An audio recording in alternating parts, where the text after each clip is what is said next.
Kami dari kelompok 1 dengan materi memahami model pembelajaran IPA SD dan implementasinya dalam pembelajarannya.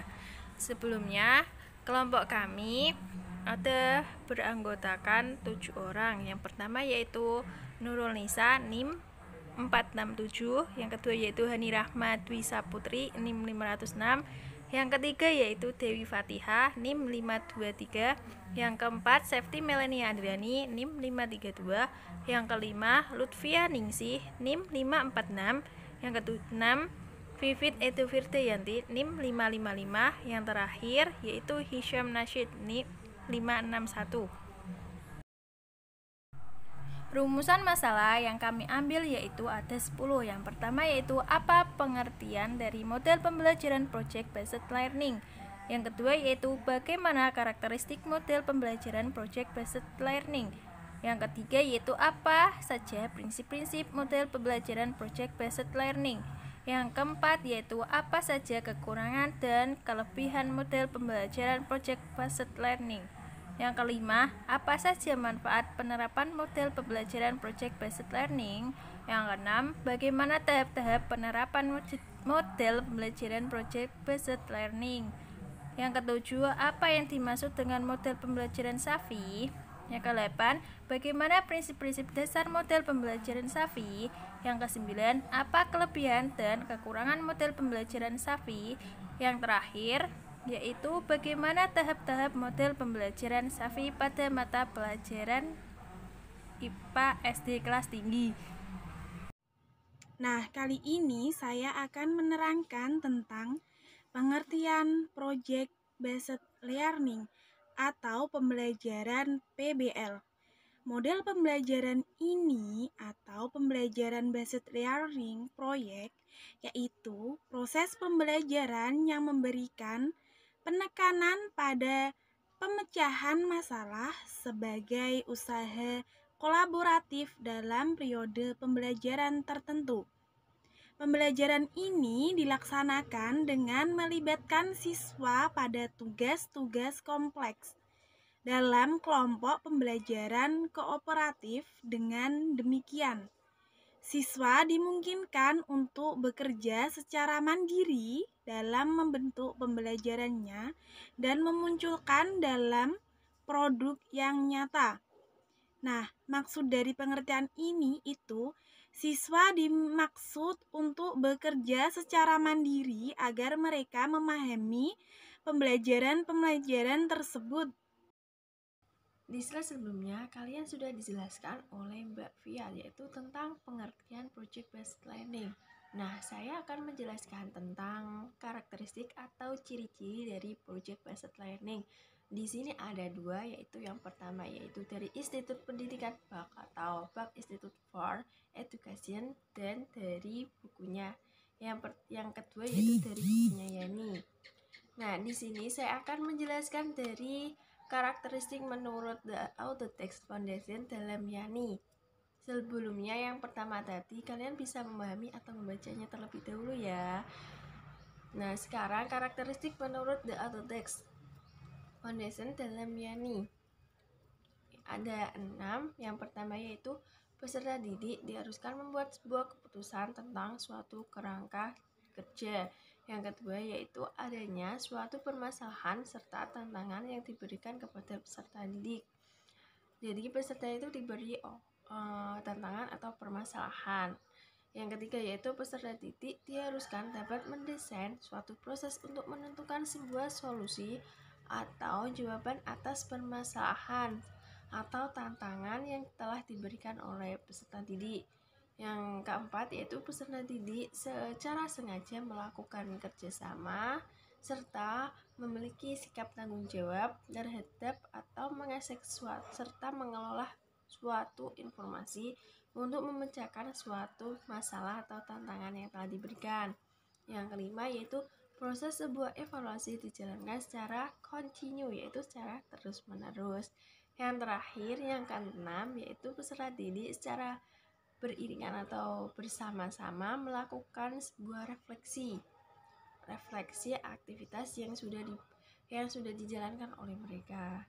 Nah, selanjutnya yaitu prinsip-prinsip Project Based Learning. Menurut Kemendikbud tahun 2014, prinsip-prinsipnya itu ada 4. Yang pertama yaitu pembelajaran berbasis proyek peserta didik menjadi sebuah pusat yang melibatkan sebuah tugas-tugas proyek dalam kehidupan nyata yang dapat memperkaya suatu pembelajaran. Yang kedua yaitu tugas dari pembelajaran berbasis proyek menekankan kepada peserta didik dalam suatu kegiatan penelitiannya yang didasarkan pada suatu topik atau tema yang telah ditentukan dalam suatu pembelajaran.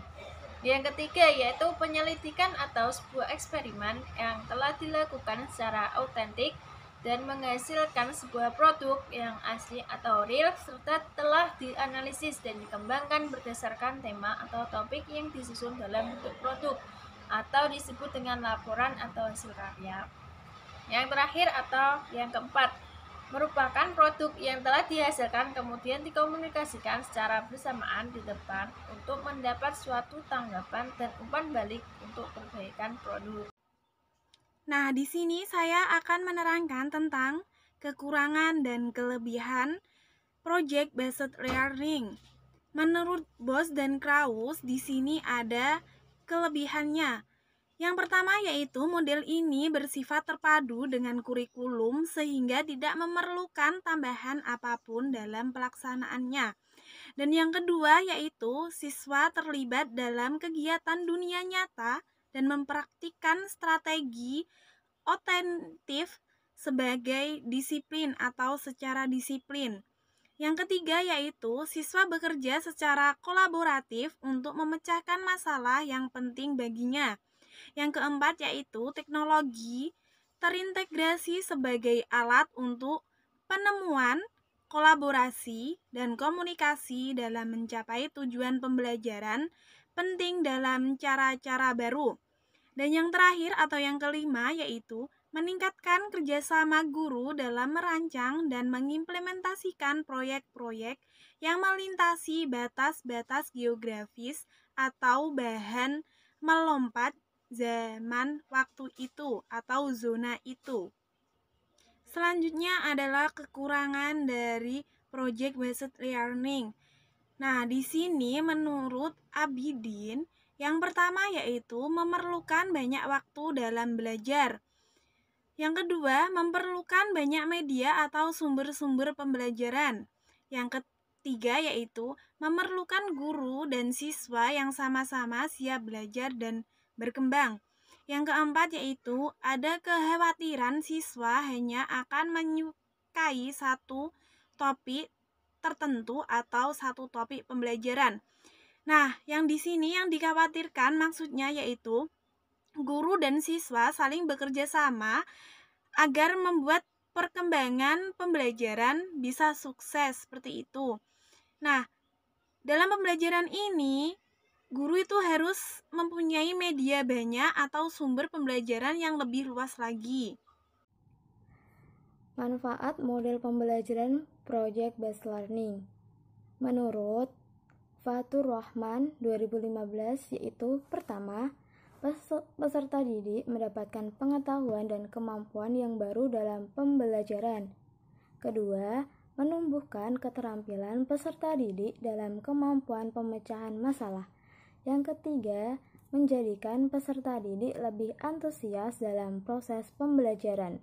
Yang keempat, memajukan dan menumbuhkan kemampuan peserta didik dalam mengolah sumber. Yang kelima yaitu menumbuhkan kerjasama antar peserta didik. Yang keenam, peserta didik dapat mengeluarkan keputusan sendiri dan dapat menciptakan kerangka tugas proyek. Yang ketujuh, terdapat permasalahan yang solusinya belum ditentukan sebelumnya.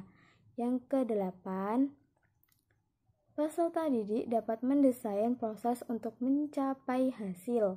Yang kesembilan, peserta didik mampu mewajibkan untuk memperoleh dan mengatur informasi. Yang kesepuluh, peserta didik membuat penilaian secara berkelanjutan. Yang kesebelas, peserta didik secara berkala memeriksa kembali pekerjaan yang telah dilakukan. Yang kedua belas, Hasil akhir berupa produk dan nilai keunggulan. Yang ke-13, mempunyai suasana yang dapat memberikan toleransi terhadap kesalahan dan perubahan.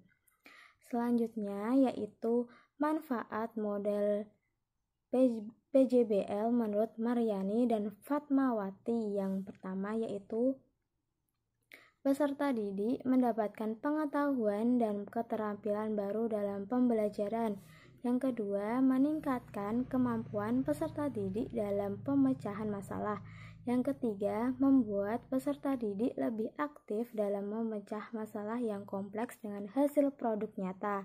Yang keempat, mengembangkan dan meningkatkan keterampilan peserta didik dalam mengelola sumber, bahan, alat untuk menyelesaikan tugas. Yang kelima, meningkatkan kolaborasi khususnya pada project based learning yang bersifat kelompok. Baik, pada pembahasan selanjutnya kita akan membahas tentang langkah-langkah atau sintaks model project based learning yang dapat diterapkan untuk mata pelajaran IPA SD kelas tinggi. Langkah-langkah ini ada 6 langkah. Yang pertama yaitu menentukan pertanyaan dasar. Dalam sintaks langkah pertama ini kita harus bisa mengetahui kemampuan awal siswa, salah satunya yakni dengan melakukan pretest, kemudian menyampaikan pertanyaan yang mendasar. Hal ini digunakan untuk memberikan stimulus kepada siswa untuk menentukan topik bahasan yang akan dibahas pada pertemuan pembahasan dengan model project based learning. Kemudian langkah-langkah yang kedua yakni membuat desain perencanaan proyek. Pada pembuatan desain ini, guru membuat perencanaan proyek, aktivitas apa yang akan dilakukan dengan kolaborasi antara guru dengan siswanya. Kemudian guru harus mampu menentukan aktivitas yang mendukung untuk menjawab pertanyaan yang mendasar pada langkah pertama tadi. Kemudian guru juga harus bisa mengintegrasikan alat dan bahan yang ada di lingkungan sebagai alat dan bahan pembuatan proyek. Kemudian langkah yang ketiga yakni membuat jadwal. Membuat timeline kegiatan ini dibuat guru untuk bisa mengarahkan siswa agar dapat membuat proyeknya secara efektif sesuai dengan timeline waktu yang telah ditentukan. Hal ini juga mencakup deadline penyelesaian proyek. Kemudian pada langkah yang keempat yakni memonitor siswa dengan memantau kemajuan proyeknya. Guru melakukan monitoring terhadap aktivitas siswa selama penyelesaian proyek. Kemudian monitoring ini dilakukan dengan cara memberikan fasilitas siswa dari guru ini. Jadi guru memberikan fasilitas pada setiap proses-proses pembuatan proyeknya. Kemudian langkah yang kelima yakni menguji hasil. Hal ini dilakukan untuk mengukur tingkat pemahaman siswa dari penerapan model project based learning. Pada tahap kali ini bisa digunakan juga menggunakan post test, yakni pengukuran hasil kemampuan siswa setelah menggunakan model PJBL ini. Kemudian dilakukan evaluasi kemajuan pada masing-masing siswa, memberikan umpan balik dari tingkat pemahaman siswa. Kemudian hal ini digunakan untuk menyusun strategi pada pembelajaran berikutnya. Sintaks yang keenam yakni mengevaluasi pengalaman. Pada tahap kali ini, guru dan siswa bersama-sama melakukan refleksi terhadap aktivitas yang telah dilakukan bersama. Pada tahap kali ini juga digunakan untuk mengukur tanggapan siswa tentang penerapan model project based learning. Bisa digunakan menggunakan angket dengan skala Likert atau dengan mengukur tanggapan-tanggapan yang lain.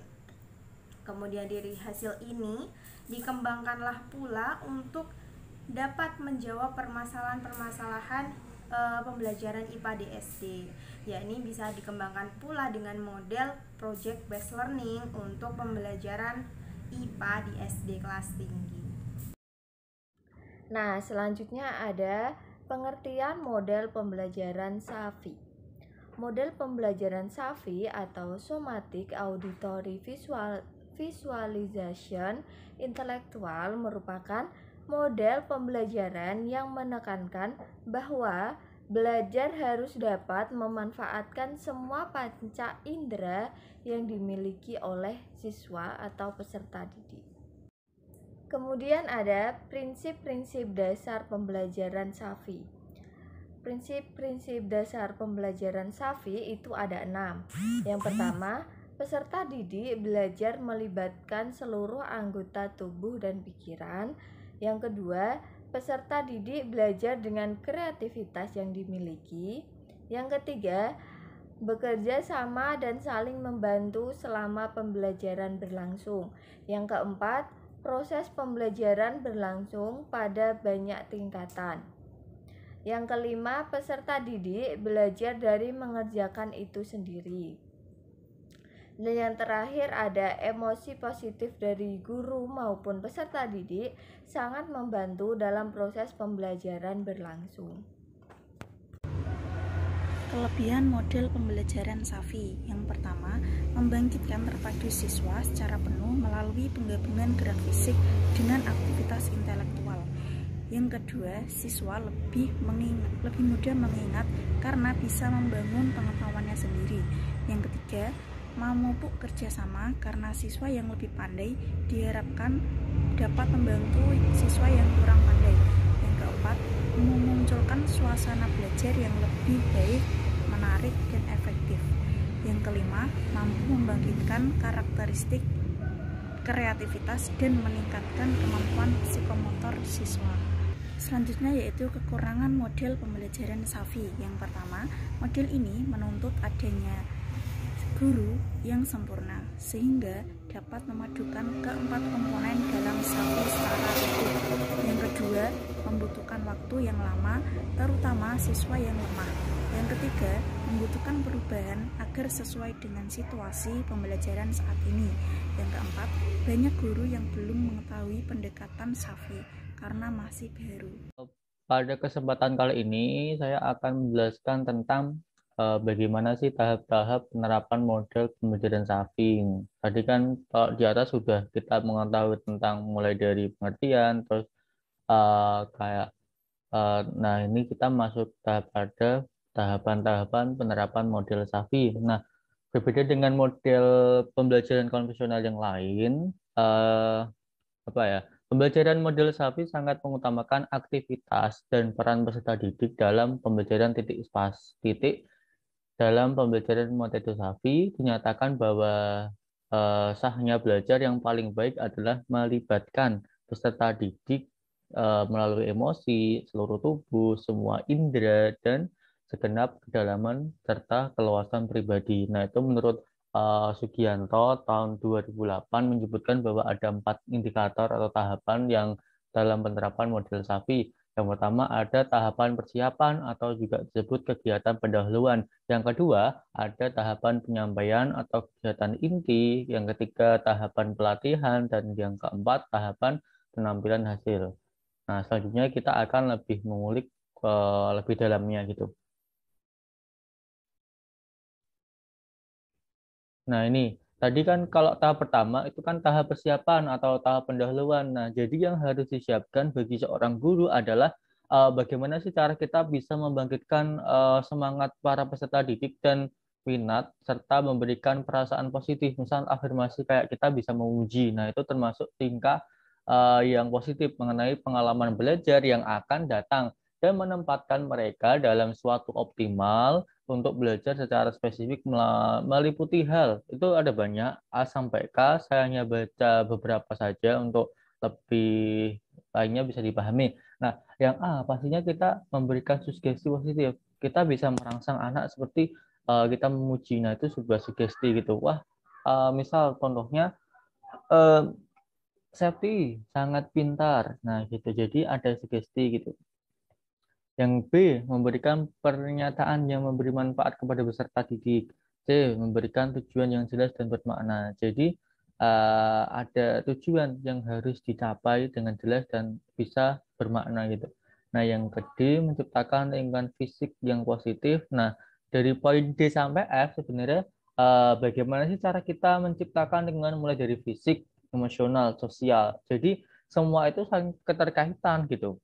Nah, yang G menenangkan rasa takut. Kadang kan banyak peserta didik yang merasa takut karena eh, takut misal pelajaran matematika. Nah, itu harus persepsi seperti itu harus dihilangkan. Guru harus bisa menenangkan rasa takut dari peserta didik. Menyingkirkan hambatan-hambatan dalam pembelajaran. Misal kalau kita ternyata terkendala dalam media, nah sebaiknya guru bagaimana sih cara kita bisa membuat media yang baik gitu. Nah, I merangsang rasa ingin tahu peserta didik. Selanjutnya ada C, banyak bertanya dan mengemukakan berbagai masalah. K, mengajak pembelajar terlibat penuh dalam sejak awal. Nah, itu tentang tahapan persiapan. Selanjutnya kita masuk pada tahapan penyampaian. Nah, pada kesempatan kali ini atau inti, guru hendaknya juga membantu peserta didik menemukan materi belajar yang baru dan dengan cara mencari menyenangkan, dengan mengajari gitu. Jadi pasti setiap pembukaan kayak ada mata kuliah kelas tinggi lah IPA. Nah, nanti kita belajar tentang anatomi tubuh. Nah, itu termasuk juga hal yang baru dan bagaimana sih cara kita merelevankan dengan panca indera dan cocok untuk semua gaya belajar peserta didik hal yang dapat dilakukan seorang guru dan antara lain. Nah, hal yang bisa diperhatikan bahwasanya adalah bagaimana uji coba kolaboratif dan berbagi pengetahuan. Yang B, pengamatan fenomena dunia nyata. Jadi kita bisa merelatekan langsung antara teori dengan kenyataan. Misal kita belajar tentang tubuh. Nah, misal kalau tubuh kan ada panca indera. Nah, itu coba anak-anak dikaitkan dengan dunia nyata. Ini loh ada indera gitu. Ada yang C, paling batang seluruh otak, seluruh tubuh di presentasi interaktif. Jadi guru itu harus bisa mempresentasikan bagaimana sih cara kita membuat suatu forum itu menjadi hal yang menarik dan mendapat perhatian dari peserta didik agar tidak bosan. Nah, selanjutnya itu ada semua mulai menemukan pelatihan bersepasangan atau pengalaman belajar di dunia nyata yang konseptual dan pelatihan memecahkan masalah. Nah, itu tentang penyampaian. Selanjutnya ada tahap pelatihan. Nah, pada tahapan ini seorang guru juga harus membantu peserta didik mengintegrasikan dan menyerap pengetahuan dan keterampilan baru dan dengan berbagai cara.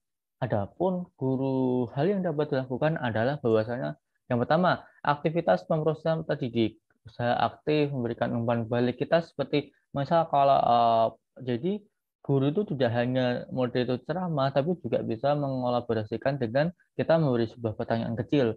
Anak-anak, apakah bisa mengetahui tentang hewan? Misal contohnya gitu. Iya, saya pernah lewat hewan ini bu, gitu. Nah, itu sebagai kayak umpan balik.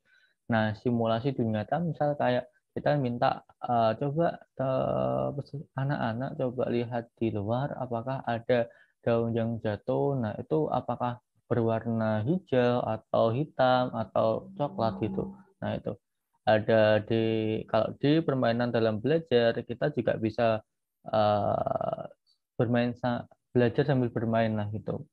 Nah, itu banyak bisa dibaca mulai aktivitas pembacaan masalah, refleksi dan aktivitas praktisi dan mengajar balik gitu.